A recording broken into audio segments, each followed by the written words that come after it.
Well, good morning again. We're over on our single family site today, and we're going to show you how rebar looks when it goes into the forms. So basically, these forms are ready for inspection and ready to be poured once the inspection passes. So we've got pads that are in very specific spots here that are built to take the point loads of this house. So all these pads have now been filled with a grid of 15 mil rebar.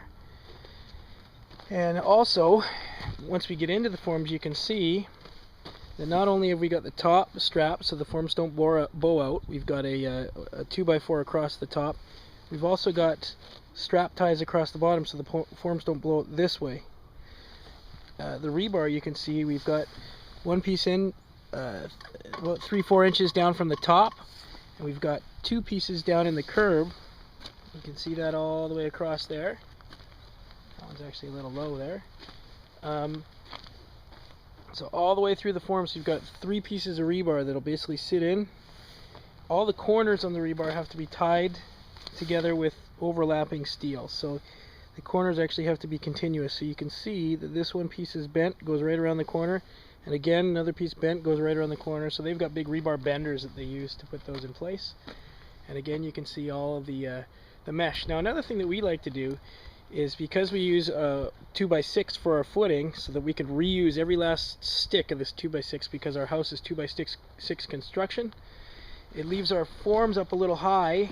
Our lot is nice and flat, but you do have a little bit of concrete that'll come out of those forms. So you can see we've got some plate poly, some plastic that's stapled in those forms. So now what happens is that concrete will bow that poly out. It'll kind of just push it out, and it'll save the owner a lot of money of concrete kind of washing out from underneath those forms. It'll keep concrete in place.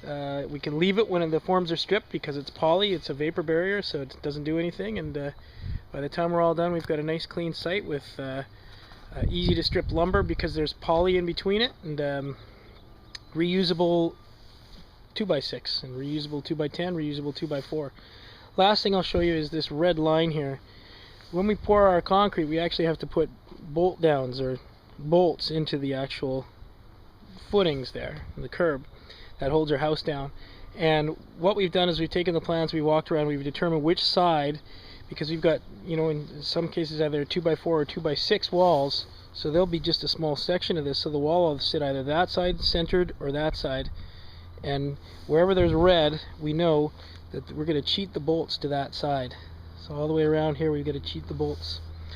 So we're basically ready to pour. We've got inspection coming tomorrow, and we're ready to pour concrete as long as the weather's nice sometime this week.